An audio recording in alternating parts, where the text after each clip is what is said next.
Ladies and gentlemen, welcome to the Worth Work podcast. My name's Shane Jacob, your host, and I thank you for taking your time to be here with me today. Got a topic, and I think you're going to find some value with it. I'm talking to whoever's listening. I'm talking to leaders, managers, families, individuals, managers at the bottom, middle, and top. And the subject, what I want to talk today about is why managers, why we human beings avoid giving feedback and how much it costs. Let's just talk about feedback to start with. I have been confused, and I reject the idea of the word feedback. It's been confusing since the first time I heard the word and it was explained to me what it means. Feedback. Why are we calling? Why? I don't even get that. I believe that we invented the word feedback because criticism was too harsh, and it assumed that we were judging the person, and that we can't say criticism, we can't say evaluate, because we're going to evaluate how much you're worth in this process. We can't say compliment, because really what we're trying to do is tell you what you're doing isn't working, and so we can't say. So we come up with feedback, and feedback's supposed to be totally neutral, and so everybody will accept it. It's an acceptable word because it's neutral. It doesn't mean that what you're doing is working, and it doesn't mean it's not. I'm just going to give you some feedback on it. I don't want to hurt your feelings. Hey, it's just feedback. The truth of the matter is what you're doing isn't working, period. And that's okay. I mean, why isn't that okay? See, the problem is that we think it's not okay. By the way, just let me tell you, if your people are doing things that aren't working, that's what's called normal, for hell's sakes. I mean, that's the way it works. That it's going to work that way. You're going to have to clear up communication breakdowns. You're going to have to go through all the lenses of people seeing things differently and hearing things that are communicated the same way and making different interpretations. Of course, it's not all going to go right. And if that was okay and acceptable in the beginning, I don't think we'd have to tiptoe around feedback. You ever looked around feedback and saw how much, there's entire courses of study you could spend your whole lifetime trying to figure out how to provide feedback for all different kinds of people, right? So that you can have good results, and it's not too soft and doesn't hurt people's feelings, and on and on and on. It's maddening. You know what really happens? A lot of the time, I just want to talk about one little piece of this today, and that is that we avoid it. We avoid it. I avoid it sometimes if I'm not paying attention, because my brain will say, hey, this could be uncomfortable. Boop. Remember the emotional triad: seek pleasure, avoid pain. This could be painful. Why would it be painful to go to somebody and say, hey, my friend, what you're doing isn't working. Let's try to do something better for all of us here. What do you say about that? Why is that painful? So we make up all this stuff in our head of how it could all go, and it seems like it could be just, uncomfortable. And so we avoid the discomfort and we don't do it. Okay. We don't do it. And there's a tremendous cost to not doing it. There's lots of more reasons why we do it too. But at the bottom, at the core of it, it is basically, for one reason or another, it's uncomfortable to be able to say to a person, really, because we just think they're going to take it personal. Okay. They're going to get upset. They're going to get defensive. They're not going to want to do it. They're going to give you a whole bunch of quote unquote reasons. And those reasons are going to sound an awful lot like blaming, excuses, and irresponsibility, right? Like it wasn't me, and I was told, blah, blah, blah. You're going to hear all this stuff. And what that is that's people protecting themselves, protecting their person, protecting their worth, their value in this thing from being judged about how they're doing it. Because you know what? Most of the time, they're doing the damn best they can. But they feel a need to protect themselves, and you feel a need not to, to tiptoe around this thing, which, by the way, is normal. But what we're here today to talk about is how to improve this whole situation. Quit tiptoeing, be real, be open, and in the process, this is important. I want to say this: completely regard the other person, complete and total respect for the other human being at all times, regardless of what they're doing. I'm going to say that again, regardless of what it is that how they're doing it. Okay. I mean, regardless of what the thing is and how bad they're doing it, regardless. Okay. So you got a manager, or put yourself in the situation. Okay. You see, or a manager sees poor performance one way or another. Hey, I know that there's a problem. I can see that something needs to change here. We have a problem. But boom, automatically his brain says, well, it might get better. We're not going to do anything right now. So you don't say anything. Pretty soon it turns into 2 weeks. Now it's a bigger issue. You replay the conversation in your head again and again. Well, how am I going to do this? Well, he'll probably just this and that, or she'll probably think I'm picking on her. We have the conversation in our head again and again, and we're getting all psyched up for it. And then we're going to wait for the right time. Okay. A lot of us are like, well, it wasn't the right time. I mean, come on, man. We got to find the right time. We're waiting for a sign from the heavens to show us when the right time is, when we need the right time. That's important. Okay. Or maybe he'll just fix itself. I mean, we have told him 100 times already. Maybe he'll just fix it and I won't have to have this conversation. Okay. It doesn't fix ever. Okay. By the time it's actually time to go to talk to somebody, you're about ready to blow up. I mean, your top's about ready to, by the time you go to talk to them, it's like you're frustrated, then it comes out wrong, you're nervous about the whole thing, and guess what happens? It turns into a people issue instead of a performance problem. Instead of a work problem, it turns into a people problem, okay, or an other problem. And that's where it's already got expensive, because you've had everything going wrong for quite a period of time, the whole time you've been avoiding it, and now you're into more problems. Okay, you've been paying for work that hasn't been done right. It's not been done up to your standard. The problems keep happening. They're not mistakes. Problems happen again and again and again. You could say mistakes happen over and over and over, but this isn't a mistake because somebody's already identified it. They're just not doing anything about it. That's a problem that's being avoided, not a mistake. A mistake to me implies that it's unintentional. This is a problem. This is being avoided. Okay. And so these things just repeat and repeat and repeat and repeat. And, our performance, everything is just going downhill. The other people, by the way, this is interesting. You ever thought about this? The people who are actually doing everything right and doing everything, they're seeing that they're seeing somebody else do it wrong, and they're like, wonder what's going to happen here. Oh, he's getting away with it. They start to get frustrated. Maybe they have to pick up the slack for who's not doing their job completely.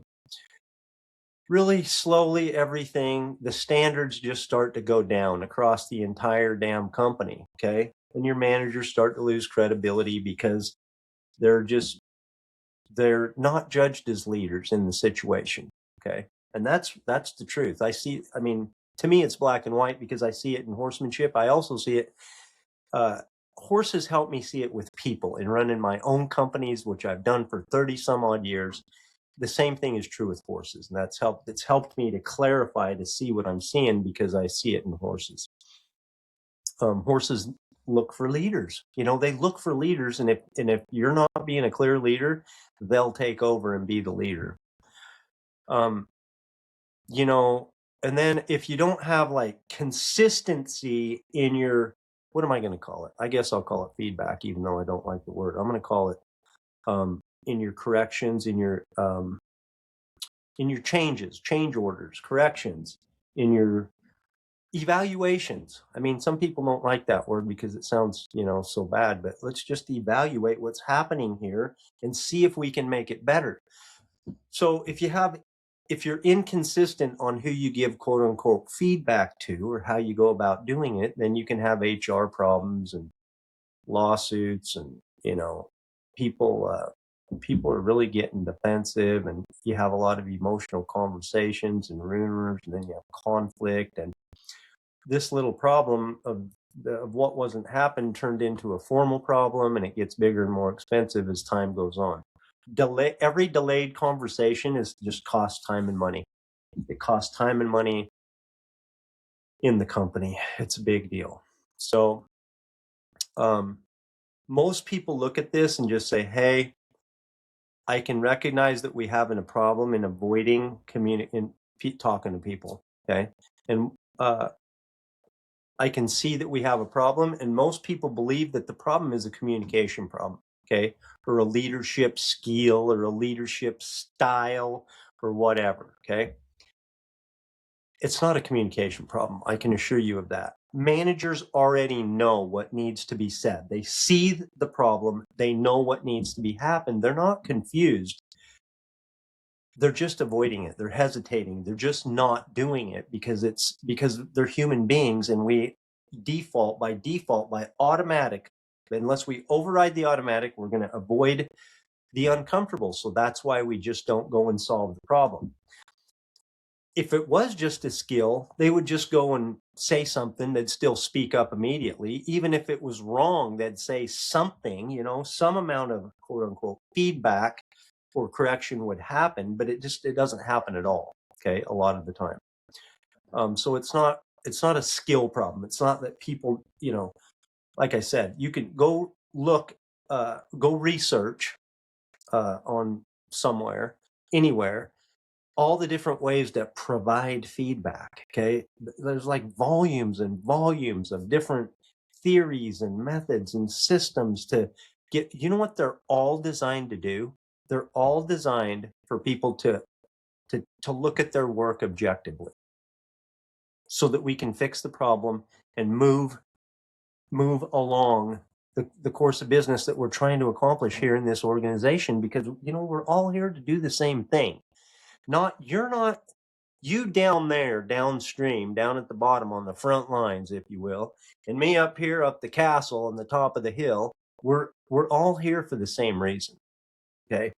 And if we can't look at the work objectively and make it better, it's just confusing. It's just so much conflict. It's just hard. It's a damn headache is what it is. Expensive. What it is, it's the reason that the lack of the communication is not happening because people are protecting themselves. Okay. That's the real reason that we avoid giving quote unquote feedback, because we're protecting ourselves, or our managers are protecting themselves. Okay. So here's how they're protecting. First of all, like I said, they don't want to feel uncomfortable. They don't want to get into the emotional reaction. We're afraid that if I tell you this, you're going to take it personal and you're going to get upset. You're not going to like me anymore. And then you're going to do worse, or you're going to quit, or you're going to go tell somebody else. And, the problem's going to escalate. We don't want conflict. We're trying to avoid any uncomfortable situations. We don't want to be seen as the bad guy. We want people to like us. You know, so that's the deal. So then a lot of times we use some of these feedback skills and theories that they teach. A common one is like the sandwich method, right? I'm going to go and say, hey, whoever person, hey person, let me just tell you, here's the top layer of the sandwich. You're doing a great job on this project. I just want you to know that thing you did right there, the part of it, it worked out great. You're doing a great job. Okay, that's the top of the sandwich. Now let's get to the middle. Here's the problem. Okay, let's see. The problem is, but there's one little teeny tiny thing that I just like, if you get around to it, if you could just maybe just consider just like tweaking it just a little teeny bit, just think it over, mull it around, roll it around, if you want to get back to me on it, whatever, and just see if you think that would be helpful. And then here's the bottom layer of the sandwich. But I just want you to know that, And that other thing too, you're doing a great job in that other piece of it too. Just that one thing, just think it over. And then I give you another compliment in the bottom. It's a compliment sandwich, a feedback sandwich. Okay. And you know what the guy who's over here doing it wrong thinks? Oh, hell, I'm doing it pretty good. I'm just keep on going the way I'm going. It was just that one little thing. He thought, hell, that wasn't anything. I didn't think it was any big deal. Just keep on going. Same way. Doesn't work. And that's a bit of an exaggeration, but truly people come away from a lot of these, feedback ideas of how to tell people they're doing it wrong. And it's just not clear to the people. And by the way, how fair do you think that is to the person who's doing it wrong when they think they're doing it right anyway? And then pretty soon they end up on a performance plan and they're on their way out the door, and everybody in the whole company's mad at them, and they think that they're doing a horrible job, and they didn't even know because everybody was too afraid to talk to them and be clear and upfront in the beginning because, they were trying to research how to do feedback and make everybody happy. I would suggest, I submit to you that it is possible to say to somebody and to look at the work objectively and have people look at their own work objectively and just focus on the work and have it be okay. That's what I'm talking about, that it's actually okay. That what we do is important, okay? The skill level and how we do and how we perform is all critical to the organization that we're involved in, period. It's what makes it work. It's why we're there to do as good of a job as we can for everybody so that we can get more of why we're coming there to start with. So I submit that it is possible to provide information objectively and for it to be received objectively, to look at that, to be able to look at it objectively, make changes without it being a problem. I might just totally quit calling it feedback. I'm just going to call it fixing the problem, or I'm going to call it an evaluation. Hey, it's time to evaluate how everything's going here. And there's some things I need to talk to you about because one of the things you're doing isn't working well. And I want you to make some changes in that, things that'll work better, make the work better. Okay. It'll make the performance high, make the sales higher, whatever the thing is. Okay. And just have that be okay. Okay. But instead, our managers are they're managing their own emotional experience instead of managing the work. Okay. They're managing how they feel instead of being able to manage the work. And that the root of the problem is that we don't have a clear separation, and I've talked about this at length on this podcast, between the work and the individual. We don't have a clear cut separation. We look at them default. It's just a considered normal thinking. There's nothing new about this, and I'm not making a judgment on it. It's totally normal. I thought this way for most all of my life, that what we do is equals and makes us what we're worth. Okay, determines our worth as a human being, instead of, here's our invaluable worth over here that's separate from the things that we do or don't do. It's separate from our behavior. Okay. When people understand that on both sides, the one telling you that it's not working, the one doing it's not working. If you know that, what happens, if you both agree that that's how the world works, what happens is like I've said, trust goes up, and trust is what is required to have no defensiveness and be able to look at the work objectively. Okay. Because what happens is when I come to you and I say, hey, person, what you're doing isn't working, what they hear is, I'm not a very good worker. I don't do my job well. You don't think I'm doing it right. I'm not good at it. I don't know how to do it. I've been doing it wrong. I suck. You're telling me I suck. Okay. That's what they hear. They hear I suck instead of what you're doing isn't working. We need to change it. Okay. It feels like a personal attack. And so that's why it gets avoided, because of the defensiveness that usually happens because of the way that we view the world. And that is that what we do determines what we're worth. okay? And how we do it and how well we do it determines what we're worth. If you have that mindset, then naturally that's the way you're going to think. And we're talking about what I'm talking about, okay, is a foundational. I'm not talking about, oh, here's a little tip and trick of the day that's going to solve some problems for you, maybe. I'm talking about a foundational, fundamental belief system change. You want to have a culture change? This is how you go about doing it. I mean, you can say, oh, at this company, we blah, blah, blah, and just read it on the wall. Can't you tell we all feel good around here?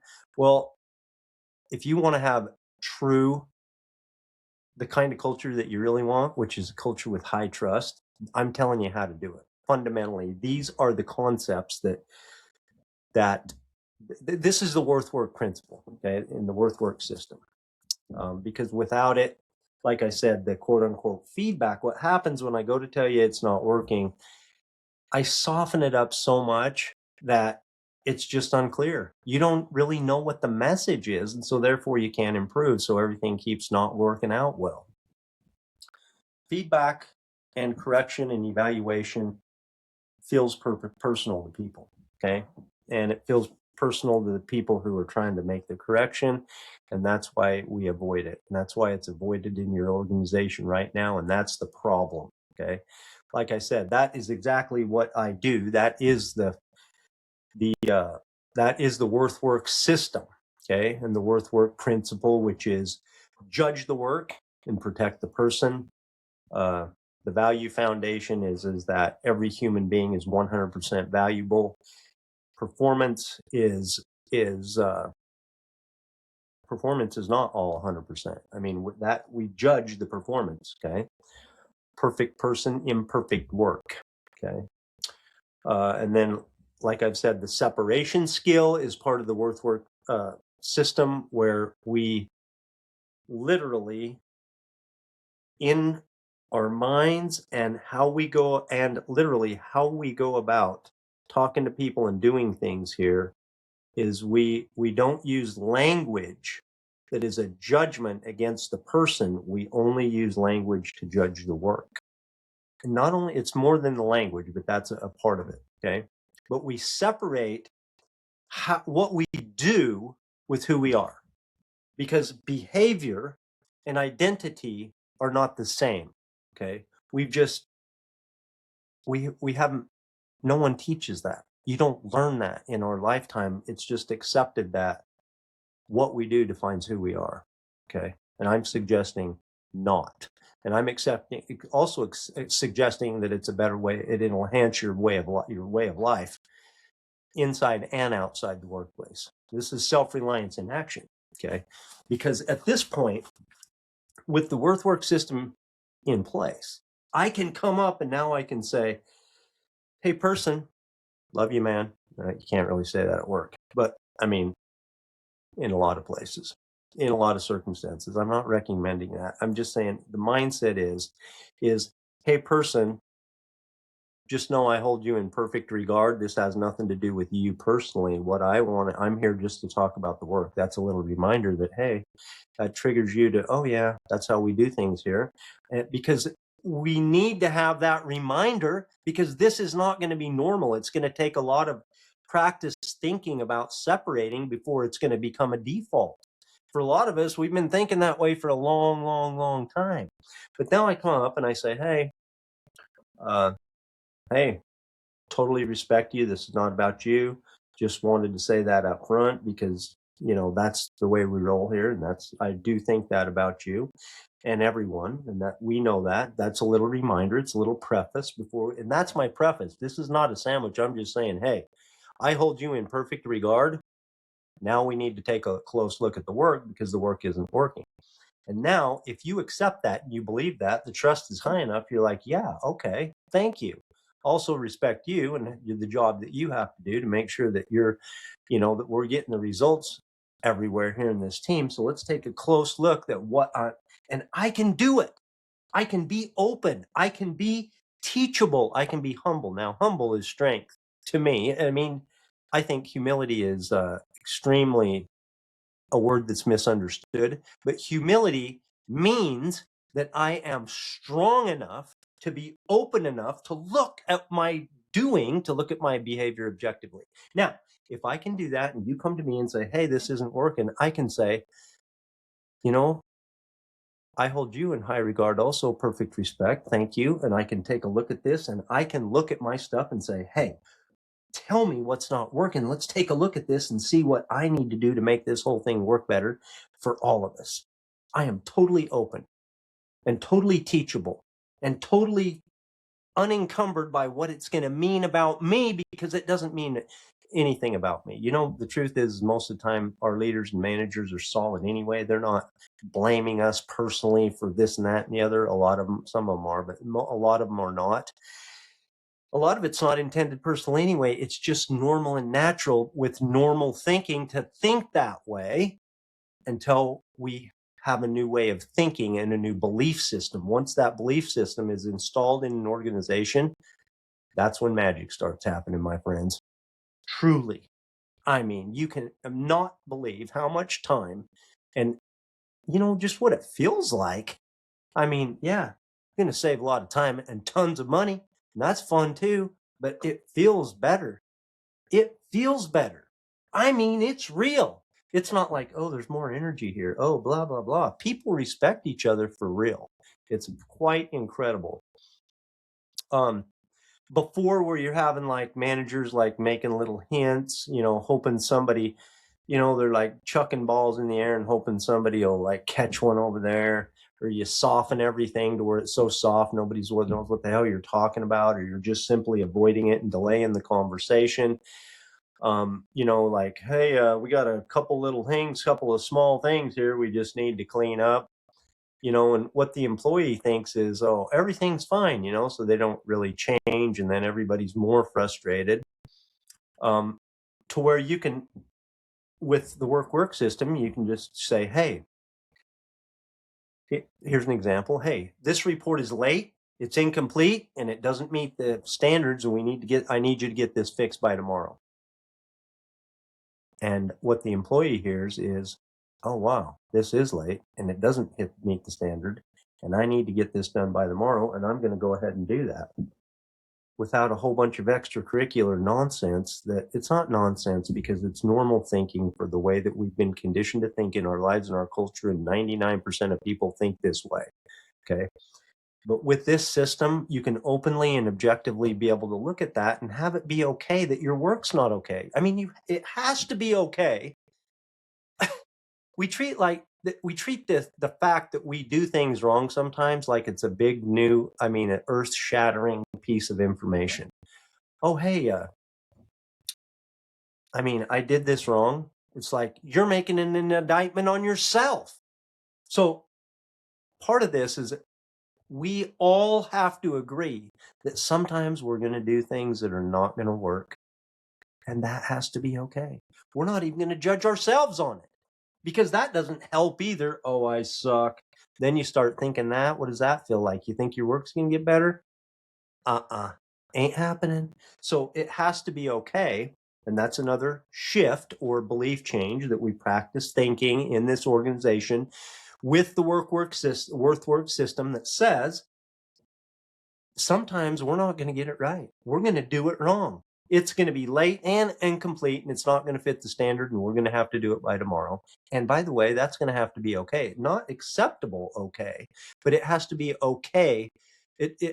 I have to realize that this doesn't affect my value or my worth as a human being. Okay. We have to all agree that, because just for the fact that we're imperfect, we are imperfect. It's not all going to be 100%, and that's going to have to be okay with our worth. It's not going to change it. What we do matters. It matters that it's late. It matters that it's incomplete, and it matters that it didn't fit the standard, and we do need to get it done by tomorrow. There's a consequence for what we do in this lifetime. Okay, there's a consequence, and there's still going to be a consequence, because we do need to judge the work. What we do matters. It just doesn't matter to our value. And when you make that separation, you start doing more things that are not, less things that are late, more things that are complete and fit the standard. Okay. And when, yet at the same time, it's not always going to be that way. And that has to be acceptable to your worth, not acceptable to the company standard.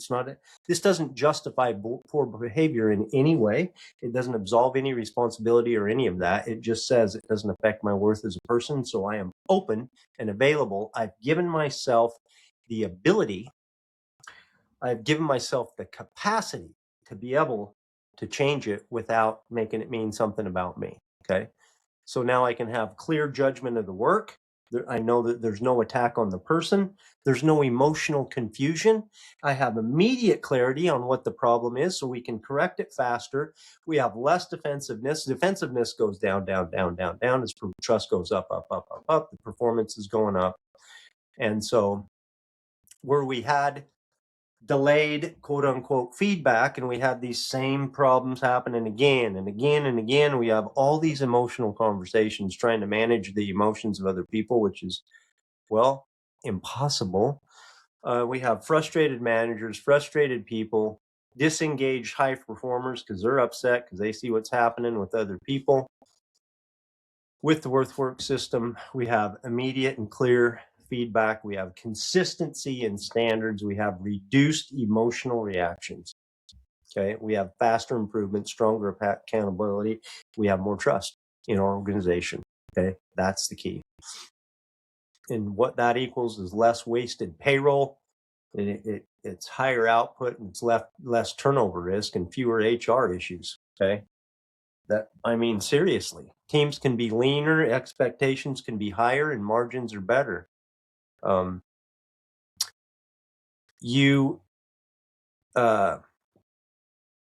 Slow feedback, quote unquote, feedback cycles, not evaluating work, performance, and unclear standards it's expensive. It's disastrous.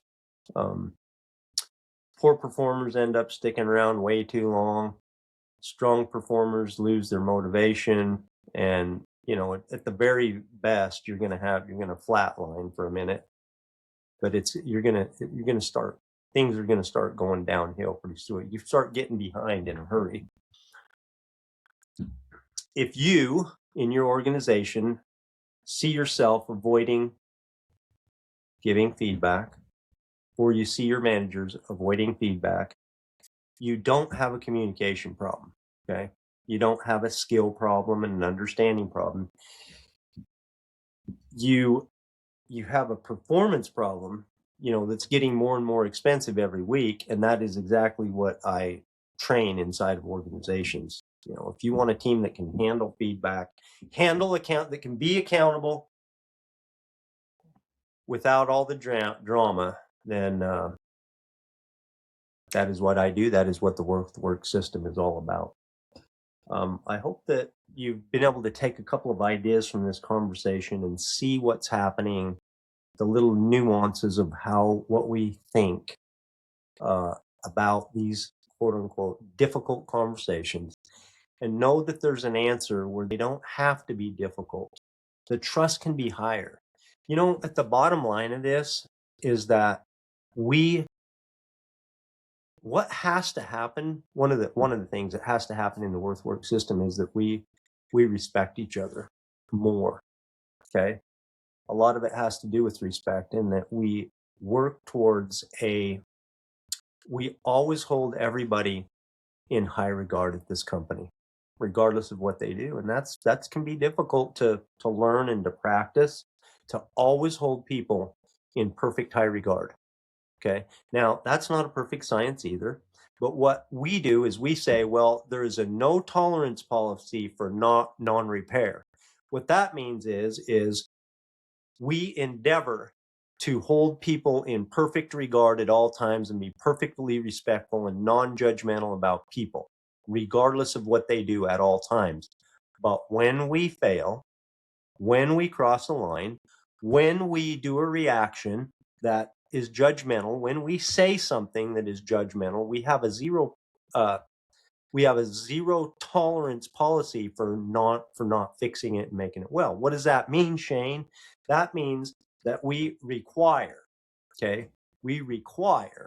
you to have a conversation, to make an apology, to make amends, to to make it well with